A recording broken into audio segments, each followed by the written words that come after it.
sure and put your chants for the wonderful basket in the pot right there, and there are also some pins. So, with no further ado, I'm going to turn it back to Carl, who will introduce our speaker.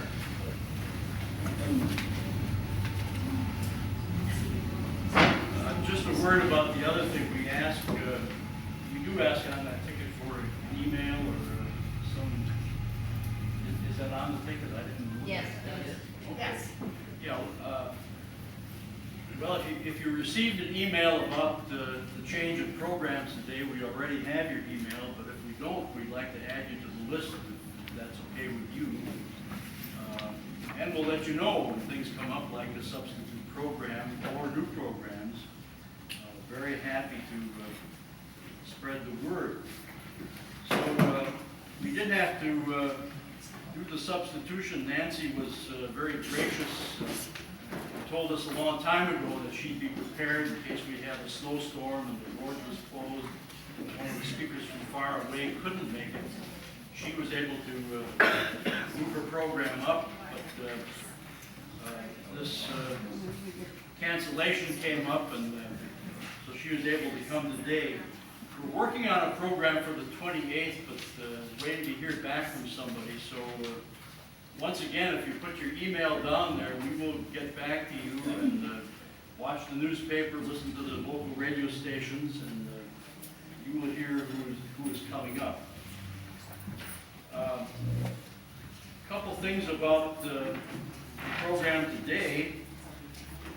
Nancy did this work initially to put this book together. The book has some little visuals in it, and I told her, some of us might have worked to put a PowerPoint together. You see something up on the big screen. The book has the little post offices in it. There are a number of those on the table right here next to the glass jar. And we came up with the idea of $5 that will go to the work of the courthouse also, and Nancy has graciously prepared these books, but if we run out and other people want them, we'll take a list and we'll see that some more are printed up. We did manage to get a visual in the newspapers. I can hold this up and the folks downstairs can see the visual that was in last night's paper shows the crew in 1911 when the post office was down at the IOF building where Pioneer Electric is right now. It's a rich history that Nancy has been working on. Jerry Tanquist was one of the initiators of it. She can tell you how that all happened. But Nancy has done programs. She's no stranger to anybody interested in local history because she's done a number of programs. Actually put a couple of books together, starting out with her old hometown of Boyd. She did that program here at the courthouse a number of years ago. Several years ago. So she had her beginnings at a ranch out near Boyd. She went to school in the Dalles. She moved to Portland after that. Her sister was Joe Carrigy. Joe and her husband moved to the ranch, and the rest of the family moved into town at that point. Nancy was away for a number of years, but in 1996 she moved back, and her interest in local history has made some rich contributions to the collections that we have, including what we have today, the post offices of Wasco County. Nancy Zopf.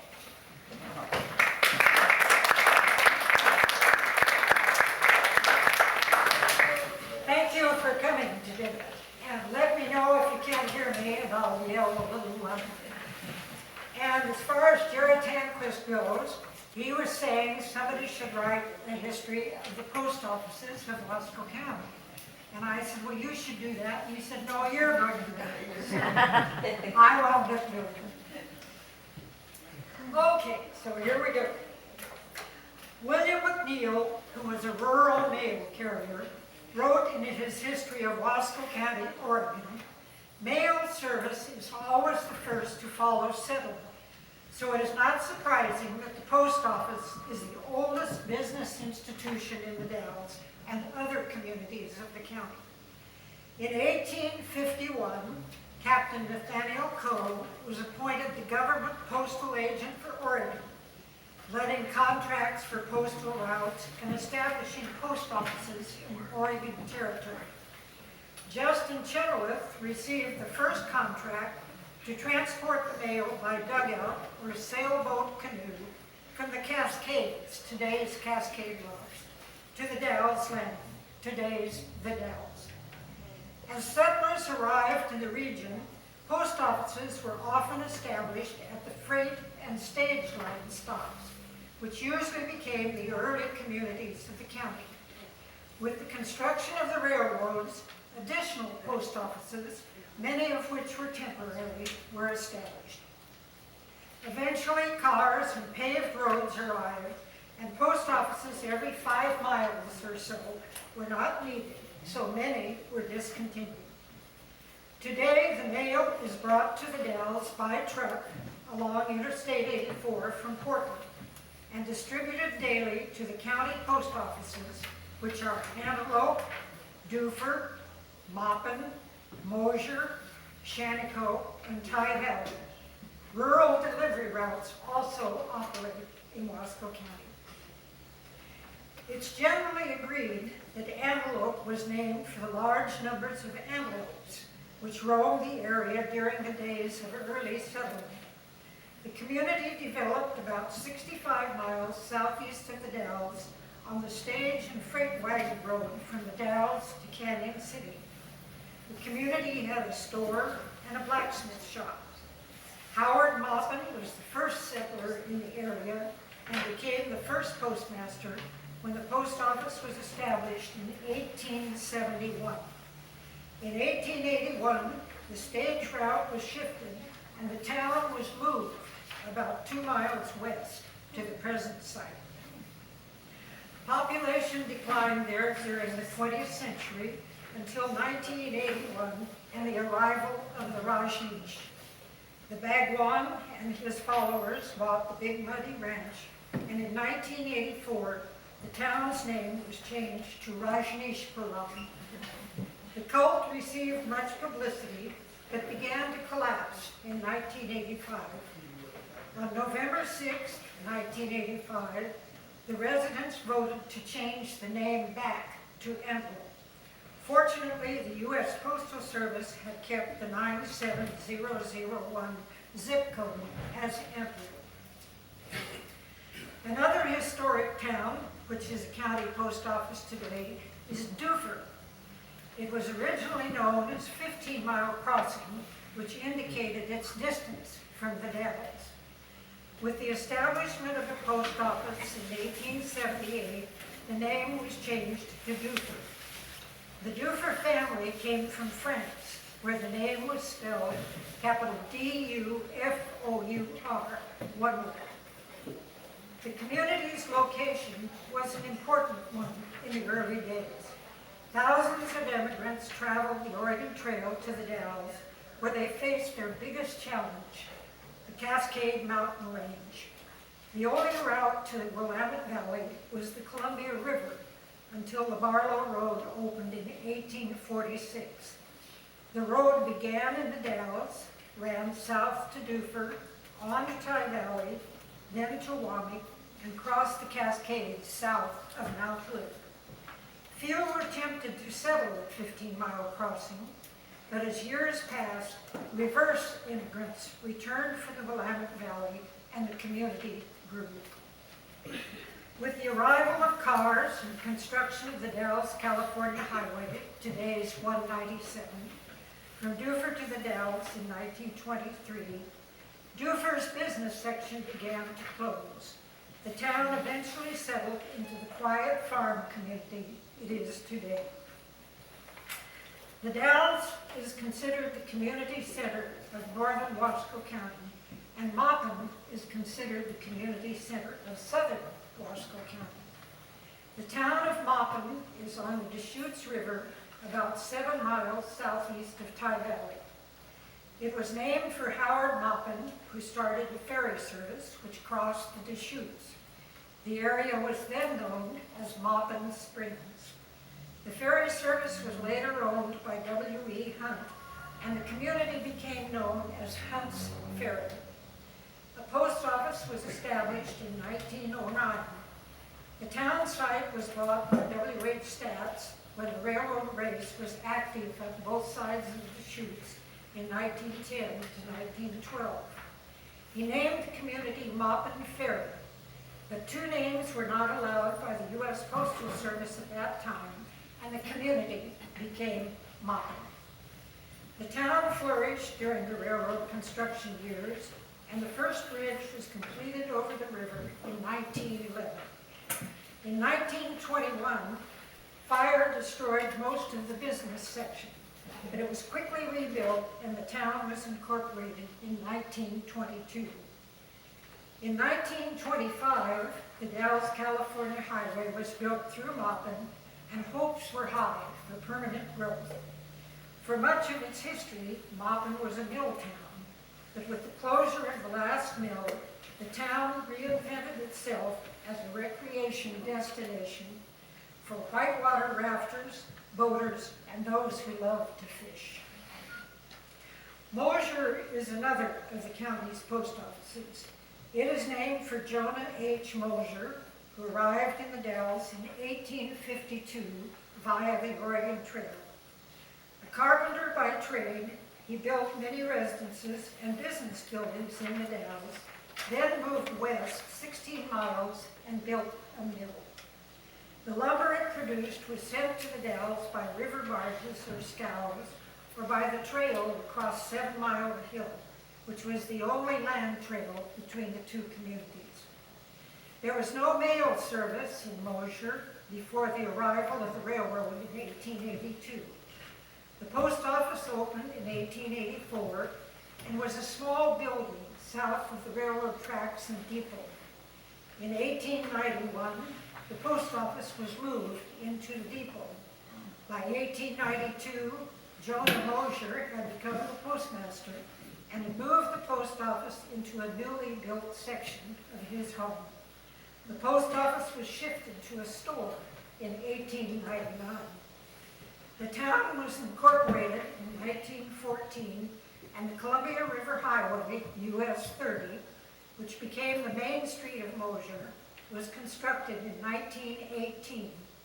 Better roads and cars provided competition from Hood River and the Dalles. Business declined, and the bank closed in 1929 during the Depression. The post office of today occupies the old bank building at 1001 3rd Street. Shantycoke is Wasco County's living ghost town. The name Shantycoke is the Indian pronunciation of Auguste Chanticleau's last name. The town is located 58 miles southeast of the Dalles and 70 miles south of Biggs. The community originally developed as Cross Hollows on the route of the Dalles Canyon City stage and freight line. A post office opened there in 1879 with Chanticleau as the postmaster. After the gold rush around Canyon City was over, he sold his store and saloon in Cross Hollows and moved to Astoria. In 1899, a group of businessmen from the Dalles and Morrow bought land on the hill above Cross Hollows. They laid out the town of Shantycoke, which was incorporated in 1900, when a post office was also established there. With the arrival of the Columbia Southern Railroad, it became a shipping point for cattle, wool, and wheat. By 1910, the population of the community was 600, and it was known in the region as the wool capital of the world. In the 1950s, the post office was located at Pat and Bill's service station. In 1972, a new office was built where the Shantycoke post office had stood so many years before. Tye Valley is another of the county's present post offices. Tye is named for the Tye Indian tribe which lived in the area. That community is located 17 miles south of Duford. The post office was established in 1873, and the first postmaster was H. Staley, who was an 1870 settler and storekeeper. By 1900, Tye Valley had a population of about 150. There was a newspaper, the Tye Valley Bee, a general store, blacksmith shop, and a United Brethren church in the early part of the 20th century. By 1910, the population was 90. There were 2 flour mills and a daily stage to Duffer and Wapanesha. Today, it is the site of the Wasco County Fair in August. It is believed in Wasco County, it's believed that Wasco County has had more than 50 official post offices. The book, Oregon Geographic Names, states, some post offices and postmasters jumped about like fleas. Several of the post offices were temporary, especially during construction periods. A good example is the Ferry, F-E-R-R-Y, post office. According to McNeil, work had progressed enough on the Celilo Canal for Tom Ferry, who operated a store at Dillon, to apply for a post office and mail service on the Union Pacific Railroad 8 miles east of the Dalles. The ferry post office served the construction workers on the canal, the contractor, and the engineers. The post office was established in 1914 and discontinued in 1915. A similar situation occurred during the railroad race of the 2 sides of the Deschutes River. Post offices were established until construction work was completed. Other post offices, such as Boyd, were physically moved. Boyd was named for T.P. Boyd, who operated a flour mill about 4 miles north of Duffer on 15 Mile Creek. It was a busy place during the gold rush years when the gold seekers used the trail from the Dalles to Boyd, then known as 11 Mile House, on up the trail to Long Hollow, crossed the Deschutes, and continued on to the gold fields. There was a store on the bluff, and the owner served as the postmaster. That post office was established in 1884. Hank Southern bought the building in 1889 and moved it 1/2 mile north. The mail arrived by train and was taken up to the post office, which was a room at the back of the store. People not only got their mail there, but also voted and partied upstairs in the building. It was the heart and soul of the community. The ranch I grew up on was located next to Boyd, and we got our mail there. The post office was discontinued in 1953, but I still remember having to walk past the candy counter to get the mail. The candy bars were 5 cents, and the 3 Musketeers were 3 pieces of candy in the sack. I loved them.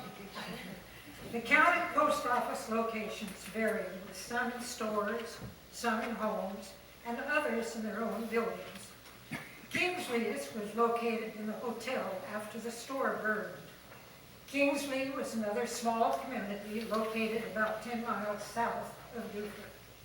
It was named for Charles Kingsley, an English clergyman and author. A small group arrived in 1878 at the Dalles Post Office with a petition for a new post office to serve 7 Wasco County. The petition contained a commonplace name, but Elizabeth Wilson, postmaster at the Dalles, had been reading Westward Ho and suggested Kingsley, which was quickly accepted by the group. The community was the shopping center for those who lived on Tye Ridge. The post office was in Kelly's store and was established to serve Kingsley, Tye Valley, and Wapanesha. The store burned in 1919, and the post office was shifted to the Kingsley Hotel. The post office was discontinued in 1920. Locations, dates, and names are a part of the post office histories. The names of the post offices were almost always the name of the community. Many were named for families, some of which were misspelled. Womack is an example of that. It was named for the Womack family, W-O-M-A-C-K. It was the application for a post office requested the name Womack, but it was misspelled by the United States Postal Service, and Womack became the official spelling. It was established in 1884 and discontinued in 1958. Friend is another of the small communities in the county and is located about 14 miles southwest of Beaufort. It was named for George Friend. He had lived in the Dalles, but was persuaded by the farmers of Kingsley to move there and start a blacksmith shop. The post office application recommended Woodbine as the name for the post office, but it was rejected because of its similarity to Woodburn, Oregon. The first postmasters of Friend operated the post office in their homes. When Theodore Wasco became the postmaster for the second time, he operated it in his store. Probably the most unusual post office name of them all, however, was Bacon. According to McNeil, J.H. Shearer was packing supplies to the miners of Canyon City in 1862, when he and his cook stopped at a spring for their evening meal.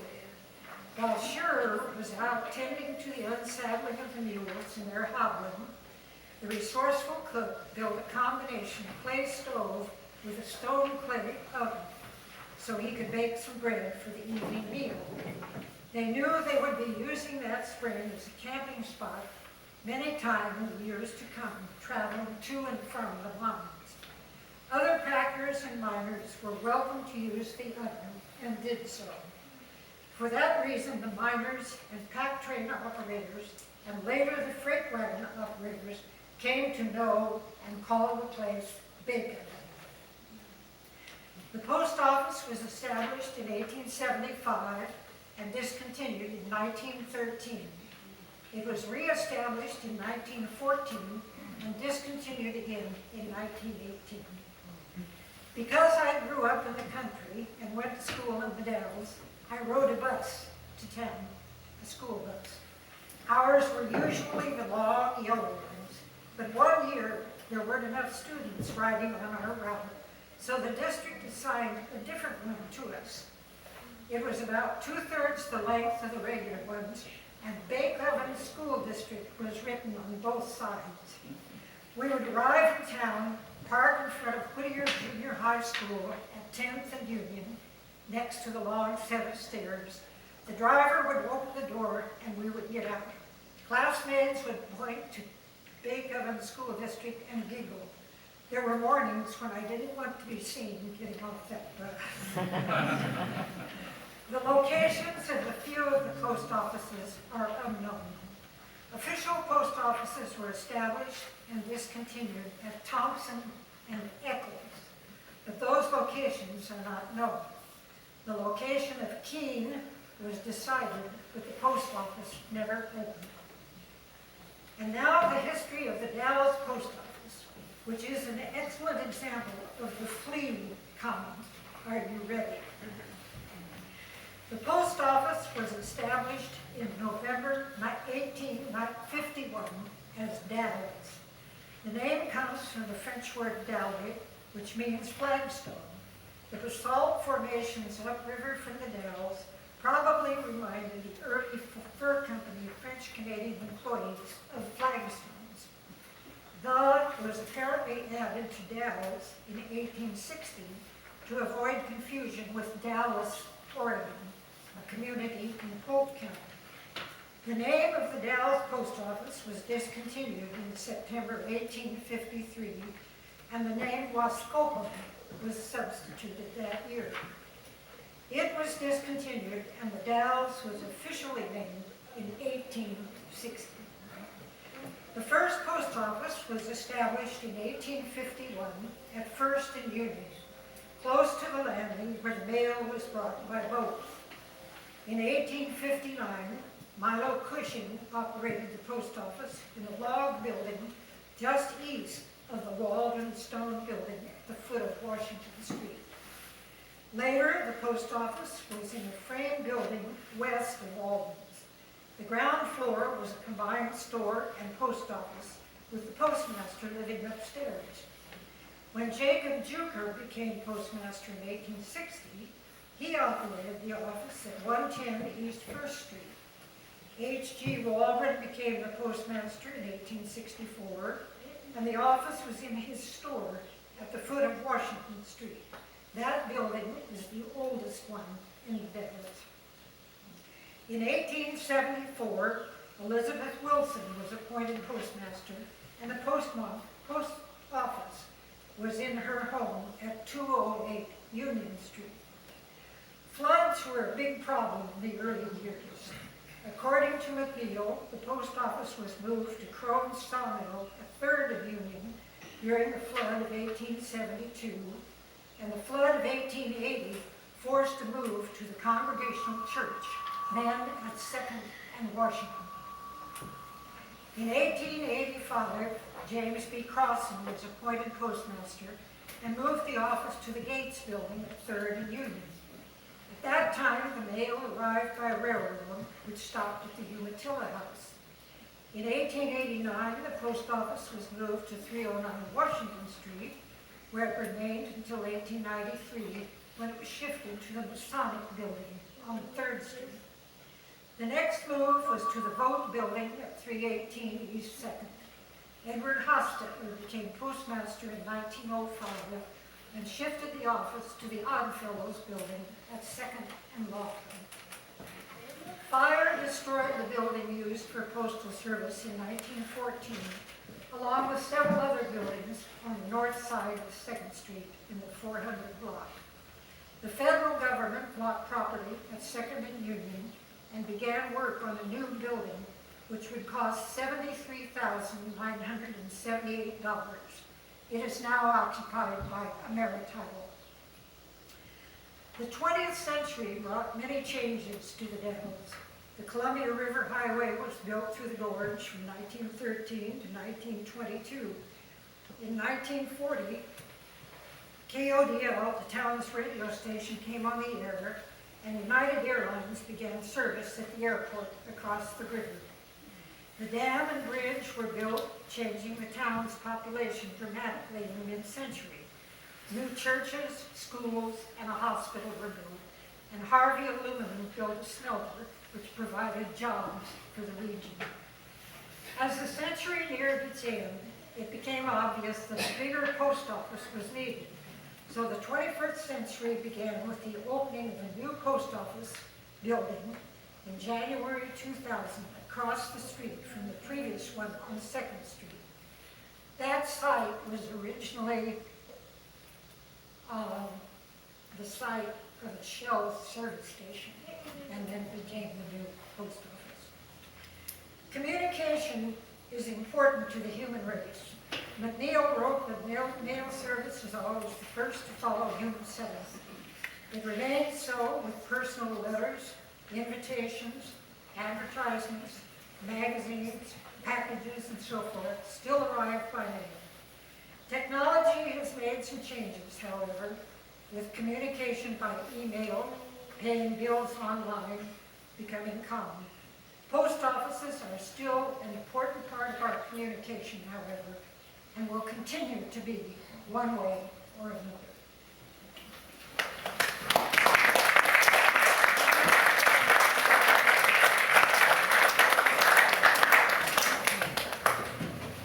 We have time for questions, comments, stories.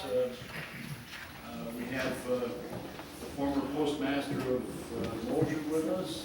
Maybe other people have postal service stories. Nancy, come on up here. We'll see if anybody has other things to ask or to add. Well, I hope it's to add. I probably wouldn't have answers. Any questions?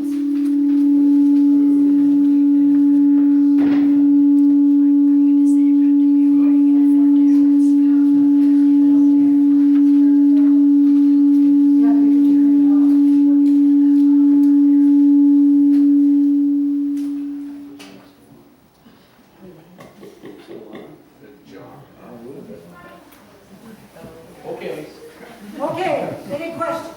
Yes. Nancy, I'm Betty Marvel, Right. and I am always interested in history, and I don't suppose I'm here to have ones that do you have a copy of what you just told us? It's in your book. Isn't that in your book? It's in the book. Yeah. For $5. Question was, Oh, it is there in a the copy book? of this? I'm interested especially about the different places on the downs where the post offices were. Okay, well, when I made this talk, I took my book and edited it, And is it for $5? $5. Oh, okay, I'll buy it, that'd be one. I don't get the $5. One book sold. What books? Okay, any more questions? Yes. I'm sure being a resident of Boyd, you're aware that the workings of the post office from Friend has been moved down to Dufur in their historical building, and that was removed from the Sorensen Ranch. And I'm not sure how many years the Sorensens, Mrs. Sorensen was actually the postmistress, but I think it was before my time. Now, this was in Friend. This was in Friend. Yes. Okay, well, I don't know either, because I left here in 1947 and came back in 96. And there have been a few changes. I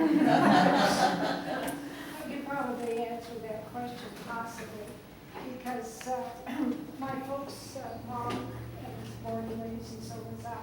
We came back, because folks were from Davis Brothers at 8 Mile, and we came to Dufur in 47.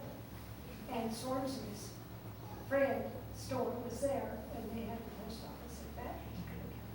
So Mrs. Sorensen probably was a good 40 years or so being postmaster until she got sick. So does that kind of answer your question? Possibly maybe 50, but not, sometime in that time. Because she didn't give it up until she got sick. Okay, Well, and we gentlemen- we should try to summarize or something for the people downstairs, they can't hear them. Oh, okay. This last question was, could you phrase it again? Oh, it was basically the time frame. What was the time frame that the Friend post office actually was functioning under the direction of Mrs. Mrs. Sorensen. Sorensen? Yeah, I think that would be in the book, under Friend. Yeah. Okay? I had a question about the one called Mount Hood, just west of Pie Valley. I'm familiar with most of these, but that's a place I've never heard of or stumbled across. Is I there never had anything either. there at all anymore? Right? You mean as a post office? Or as a community or Does anybody know that? anybody know? Well, isn't Mount Hood, Yes. Part of the park. north of, No. there is a little area of Mount Hood, up the Hood River. Oh, that's not. Well, that would be Wasco County. Mount Hood Parkdale. It's Mount Hood Parkdale. I think, no, it's on the map here. It's a different road. Sorry. I think Mount Hood was a popular name. It was used for a lot of things.